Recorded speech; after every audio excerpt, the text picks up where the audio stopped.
Hello friends, मेरे digital classes में आप लोग का बहुत बहुत फिर से नए सेशन में स्वागत करता हूं। तो हम मिडिवल हिस्ट्री पढ़ रहे थे। तो पिछले क्लासेस में मिडिवल हिस्ट्री के जो भारतीय जो मध्यकालीन जो इतिहास है इसके लगभग 180 क्वेश्चन में कंप्लीट कवर करा चुका हूं मैं। तो पिछले क्लासेस को अगर नहीं देखे होंगे तो जाके देख सकते हैं। सारे क्वेश्चन आपके इम्पोर्टेंट है और जितने भी क्वेश्चन और जो कंटेंट तैयार किया गया सारे आपके लूसेंट से क्वेश्चन को तैयार किए। आपके लगभग सभी एग्जाम के लिए इंपॉर्टेंट है। चाहे आप कोई भी एग्जाम का प्रिपरेशन कर रहे हों, एसएससी, रेलवे, यूपीएससी, कोई भी स्टेट का एग्ज़ाम हो, चाहे आपका अदर जो एग्ज़ाम हो स्टेट वगैरह में, तो सभी एग्ज़ाम के लिए इंपॉर्टेंट है। तो चलिए इस सेशन को बढ़ाते हैं आगे। पहले बार आए हैं तो चैनल को प्लीज़ सब्सक्राइब करके रख लीजिए ताकि नोटिफिकेशन जो है आप तक यहाँ पे पहुँच पाए। तो स्टार्ट करते हैं। 181 जो क्वेश्चन है हमारा, अकबर के दरबार में दीन इलाही का पालन करने वाला एकमात्र हिंदू सरदार कौन था? टोडरमल, बीरबल, मानसिंह या आपका तानसेन? तो यहाँ पे अकबर के दरबार में जो दीन इलाही नामक जो पालन करने वाला एकमात्र हिंदू सरदार कौन था? तो ये आपका बीरबल था। याद रखें, बीरबल इसका करेक्ट आंसर हो जाएगा, बी ऑप्शन। दीन इलाही आपका होता क्या है? दीन इलाही एक धर्म से संबंधित है। कहने का मतलब इसमें एक सभी धर्मों का एक समरूप होता है जिसमें आपका हिंदू धर्म, मुस्लिम धर्म और बहुत सारे जो धर्म इसमें समान रूप से यहाँ पे निवास करते थे। और इसमें सबसे ज़्यादा हिंदू धर्म और आपके मुस्लिम धर्म, ये दोनों धर्म इससे सबसे ज़्यादा यहाँ पे स्थित थे। तो इसको याद रखिए, आपके धर्म एक समरूप धर्म से संबंधित है, कहने का मतलब है। तो दिनाही जो आपका जो दीन इलाही है 1582 में इसको लाया गया था। किसके द्वारा? जो मुग़ल सम्राट अकबर के द्वारा इसको लाया गया था, इस धर्म को। और बीरबल जो कि बीरबल कौन थे? तो अकबर के दरबार में 9 रत्नों में से एक इसको कहा जाता है। उनके सलाहकार थे। तो दीन इलाही पालन करने वाले एकमात्र हिंदू सरदार आपका बीरबल था। बीरबल जो कि अकबर के 9 रत्नों में से एक सलाहकार के रूप में इसको जाना जाता है। तो 9 रत्नों में से एक सलाहकार के नाम से इसको जाना जाता है। तो इसको याद रखिए। बढ़ते हैं अगले क्वेश्चन तरफ। अपने समय के महान जो संगीतकार थे तानसेन, ये आपके खालिस्तान के दरबार में थे। तो किसके दरबार में थे? अकबर के, हुमायूं के, जहांगीर या आपके औरंगजेब? तो अपने समय में जो महान जो संगीतकार जो तानसेन किसके दरबार में थे? अकबर के, हुमायूं, अकबर, जहांगीर या आपके औरंगजेब? इसका जो करेक्ट आंसर हो जाएगा ये आपके तानसेन, जो मुग़ल सम्राट आपके अकबर के यहाँ पे एक मिनट। तो आपके जो तानसेन मुग़ल सम्राट यहाँ पे अकबर, इसका करेक्ट आंसर हो जाएगा। तानसेन जो थे एक महान संगीतकार थे और किसके शासन में किसके दरबार में थे? तो आपके अकबर के शासनकाल में ये दौरान उनके यहाँ पे राज्य में ये आपके संगीतज्ञ थे। और इनके गुरु कौन थे? जो संगीतकार जो तानसेन है, इनके संगीत कौन थे? और इनके जो गुरु थे गुरु कहीं से भी क्वेश्चन उठा सकते हैं। तो इनके गुरु थे सूफी संत जो मोहम्मद जायसी इनके गुरु थे। तो इसको याद रखिएगा। तो जो प्रसिद्ध संगीतकार थे किसके शासनकाल में रहते थे? तो ये आपके अकबर के शासनकाल में ये आपके जाने माने संगीतकार थे। अगला क्वेश्चन देखते हैं। तुलसीदास किस मुगल सम्राट के समकालीन थे? जहांगीर, बाबर या अकबर या आपके शाहजहां? तो तुलसीदास किस मुगल सम्राट के समकालीन थे? तो आपके जहांगीर के समकालीन थे। जहांगीर के शासनकाल के दौरान इनका जो शासन चल रहा था, कहाँ पे? आगरा शहर में इनका शासनकाल यहाँ पे चल रहा था। तो इनके दरबार में जो तुलसीदास है इनको बुलाया गया था। इनको बुला के कहा गया कि आप चलिए अपना जादू वगैरह दिखाइएगा। लेकिन तुलसीदास तो एक राम भक्त थे, भक्ति भावना से जुड़े हुए व्यक्ति थे। तो इन्होंने साफ शब्द में कहा कि मैं आम आदमी हूँ, मतलब राम भक्ति में लीन रहता हूँ, ऐसे करके उनके द्वारा बोला गया था। इसको याद रखिए। तो जहांगीर के द्वारा बुलवाया गया था और एक राम भक्त थे तुलसीदास, जो कि आगरा में उनके दरबार में इनको अपने दरबार में इनको बुलाया गया था। तो इसका ए ऑप्शन करेक्ट आंसर हो जाएगा। हुमायूं का मकबरा कहाँ पे है? दिल्ली, आगरा, लाहौर या काबुल में? तो हुमायूं का जो मकबरा कहाँ पे बना हुआ है? तो आपके दिल्ली शहर में आपका बना हुआ है। ये आपके दिल्ली में बना है इनका मकबरा। किसके द्वारा बनवाया गया था? तो जो किसके द्वारा बनाया था? इनकी जो विधवा पत्नी थी, आपके मुग़ल सम्राट थे हुमायूं, इनकी पत्नी थी हाजी बेगम जो इनकी पत्नी थी। तो इनके द्वारा इसको, इनकी जो मृत्यु हुई थी, हुमायूं की मृत्यु के जस्ट 9 साल बाद, इनकी मृत्यु के उपरांत यहाँ पे इनको इसको बनवाया गया था। और जो बनाने वाला जी डिजाइन किसके द्वारा तैयार किया, जो इतिहासकार है जो इसका डिजाइन किसके द्वारा तैयार किया गया था, तो आपके उनका जो नाम है मिर्ज़ा गियाथ, मिराग गियाथ ऐसा करके नाम है इनका। तो मिर्ज़ा गियाथ है इनका नाम, जो वास्तुकार थे, तो इनके द्वारा इसको डिजाइन किया गया था। अगला क्वेश्चन देखते हैं, हुमायूं का मकबरा किसके द्वारा बनवाया गया था? हुमायूं का मकबरा किसके द्वारा बनवाया गया था? तभी जस्ट बताया हूँ। तो ऑप्शन में है अकबर, हुमायूं, जहांगीर या गुलबदन बेगम। तो यहाँ पे गुलबदन बेगम नहीं है, यहाँ पे हाजी बेगम है। हाजी बेगम के उनकी जो पत्नी, विधवा पत्नी थी हुमायूं की, 3 के द्वारा बनवाया गया था। वास्तुकार कौन थे? इसको डिजाइन किसके द्वारा तैयार किया गया था? तो मिर्ज़ा जो गियाथ थे इनके द्वारा, एक वास्तुकार थे, 3 के द्वारा इसको तैयार किया गया था। अगला क्वेश्चन देखते हैं, निम्नलिखित में से किसने अकबर की जीवनी लिखी थी? बीरबल ने, फैजी ने, मानसिंह ने या आपके अबुल फजल। तो निम्नलिखित में से किसने अकबर की जीवनी लिखी थी? अकबर की जीवनी जो किस नाम से इसको जाना जाता है, जीवनी को अकबर नामा।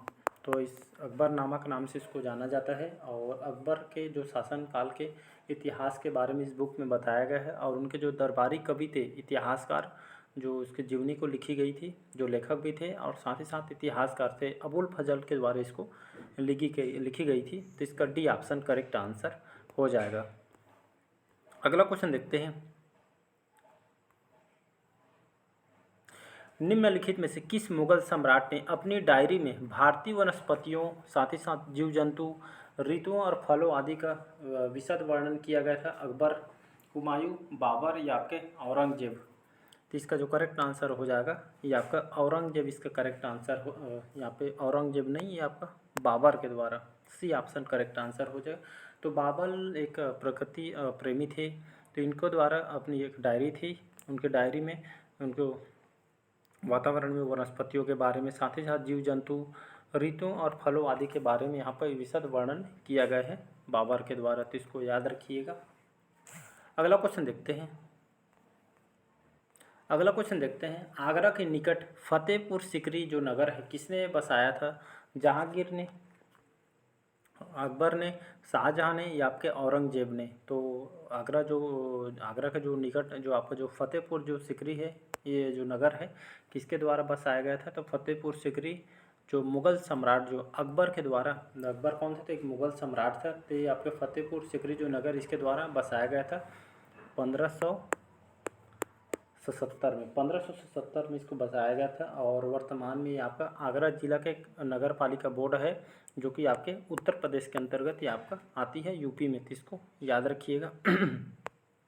नेक्स्ट क्वेश्चन देखते हैं, किस मुगल बादशाह ने जजिया कर समाप्त किया था? कौन से जो शासक थे जिन्होंने मुगल बादशाह थे जिन्होंने जजिया कर को समाप्त किया था? अकबर ने, औरंगजेब ने, जहांगीर ने या आपके शेर शाह सूरी के द्वारा। तो इसका जो करेक्ट आंसर हो जाएगा, अकबर के द्वारा इसको समाप्त किया था 1564 में।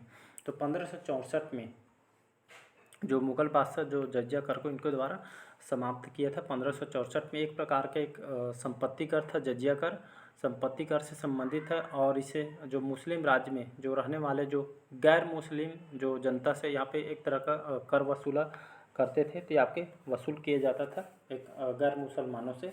तो एक तो कर है, तो इसको जजिया कर के नाम से इसको जाना जाता था। और किस मुगल बादशाह ने जजिया कर को समाप्त किया था? सबसे पहले 1564 में अकबर के द्वारा इसको ख़त्म किया था। लेकिन बस जैसे ख़त्म किए, फिर जैसे जैसे दूसरे का शासन चलते आए, औरंगजेब वगैरह, तो इनका फिर बंद किया, फिर चालू किया, फिर बंद किया, ऐसे टाइप के यहाँ बंद किया, चालू को ऐसा करके चलते रहा फिर यह वाला जजिया कर। अगला क्वेश्चन देखते हैं, बाबर का मकबरा, बाबर का जो मकबरा ये आपका कहाँ पे स्थित है? लाहौर में, दिल्ली में, आगरा में या आपका काबुल में? तो भारत में अगर देखेंगे तो बाबर का मकबरा ये आपका कहाँ पे स्थित है? तो ये आपका इनका जो भारत में इनका मकबरा नहीं, मतलब इनका मकबरा आपके काबुल में स्थित है। काबुल आपके अफ़गानिस्तान की राजधानी के सबसे बड़ी सिटी के नाम से जाना जाता है इसको। तो ये आपके भारत में जो मुग़ल वंश की स्थापना इन्होंने की थी बाबर ने। इनका जो बाबर का जो मकबरा है काबुल अफ़गानिस्तान में इनका बनाया गया है, तो इसको याद रखिएगा। अगला क्वेश्चन है, बाबर की मृत्यु कहाँ हुई थी? बाबर की मृत्यु कहाँ हुई थी? काबुल में, आगरा में, लाहौर में या दिल्ली में? तो इनका जो मकबरा काबुल में बना है, तो ऐसा मत सोचिए कि इनकी मृत्यु काबुल में हुई थी। इनका जो मृत्यु कहाँ पे हुई थी? तो इनका जो मृत्यु आपके आगरा शहर में हुआ था। बाबर की मृत्यु आगरा में हुआ था, लेकिन इनका जो मकबरा था ये आपके काबुल में बनाया था। काबुल में क्यों बनाया गया था? तो इनका इच्छा था कि मेरे मृत्यु के बाद जो मेरी जो मकबरा, जो मेरा मठ है, इसको काबुल में बनाया जाए। अफ़गानिस्तान में भी आती है, तो वहाँ पे इनका जो मकबरा, जो मठ है इनका, बनवाया गया था। तो इसको याद रखिएगा।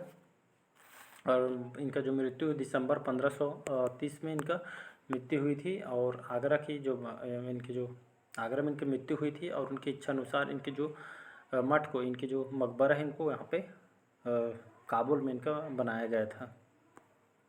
अगला क्वेश्चन है, अकबर के वित्त मंत्री कौन थे? अकबर के वित्त मंत्री कौन थे? अबुल फजल, टोडरमल, अब्दुल रहीम खाने खाना या आपका फायजी? तो अब अकबर के वित्त मंत्री कौन थे? तो आपका टोडरमल अकबर के वित्त मंत्री थे। तो अकबर के शासनकाल के दौरान जो राजा टोडरमल मुगल साम्राज्य के एक वित्त मंत्री थे। अकबर के यहाँ पे अकबर के दरबार में 9 रत्न में से एक इस टोडरमल को भी जाना जाए। वित्त मंत्री के इनके शासनकाल में वित्त मंत्री के काम या आपके पद पे इनको बैठाया गया था। अगला क्वेश्चन देखते हैं,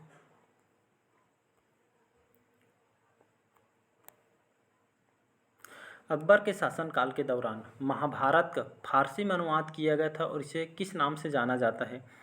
इकबालनामा, रज़्मनामा, अकबरनामा या आपके सफ़ीनत उल औलिया के द्वारा? तो अकबर के शासनकाल के दौरान महाभारत का फारसी में अनुवाद किया था और इसे किस नाम से जाना जाता है? तो इसको रज़्मनामा के नाम से इसको जाना जाता है। बी ऑप्शन इसका करेक्ट आंसर हो जाए। तो इसको रज़्मनामा नाम के नाम से इसको जाना जाता है। महाभारत के ये आपको जो महाभारत को फारसी में अनुवाद किया गया था और इसको कौन से नाम को दिया गया था? तो इसको रज़्मनामा के नाम से दिया गया था। किसके शासनकाल के दौरान? तो ये आपके अकबर के शासनकाल ही आपके सभी जो घटना यहाँ पे हुई थी। अगला क्वेश्चन देखते हैं, अकबर के द्वारा जजिया कर कब समाप्त किया था? 1975 में, 1971 में, 1964 में, 1963 में? तो यहाँ पे 1964 नहीं है, यहाँ पे 1564, इसको याद रखिए, सुधार दूंगा मैं। तो रिकॉल कीजिएगा। तो अकबर में जो बताया था जजिया कर, इसको 1564 में इसको सबसे पहले अकबर के द्वारा समाप्त किया गया था 1564 में। आपका जजिया कर बताया था। जजिया कर आपका होता क्या है? तो जजिया कर एक प्रकार का संपत्ति कर था और आपके मुस्लिम राज्य में जो रहने वाले जो गैर मुस्लिम जो जनता से एक तरह का ये आपके कर को वसूला जाता था। तो इसको याद रखिएगा। तो 1564 में जजिया कर को समाप्त किया गया था, लेकिन फिर इसको 1575 में यहाँ पे स्टार्ट किया था। फिर जैसे जैसे आते गए फिर चालू किया, फिर बंद, ऐसे करके यहाँ पे चलता था। अगला क्वेश्चन देखते हैं, कौन सा क्वेश्चन? 195, लास्ट क्वेश्चन शायद। इलाहाबाद का जो किला यहाँ पे किस मुग़ल शासक ने बनवाया था? तो इलाहाबाद का जो किला है किस मुग़ल शासक ने बनवाया था? औरंगजेब ने, जहांगीर ने, अकबर ने या आपके शाहजहाँ ने? तो ये आपका एक जो किला इलाहाबाद का जो किला है ये आपका बहुत ही मजबूत किला है। इसका निर्माण जो बादशाह अकबर के द्वारा, सी ऑप्शन, तो ये आपका बहुत मजबूत किला है, सबसे बहुत ही पुराना माना जाता है। और इसका निर्माण बादशाह अकबर के द्वारा 1583 में इसको कराया गया था। और आपके संगम जो कौन से संगम स्थल पे आपके बसा हुआ है? कौन से नदी के किनारे बसा हुआ है?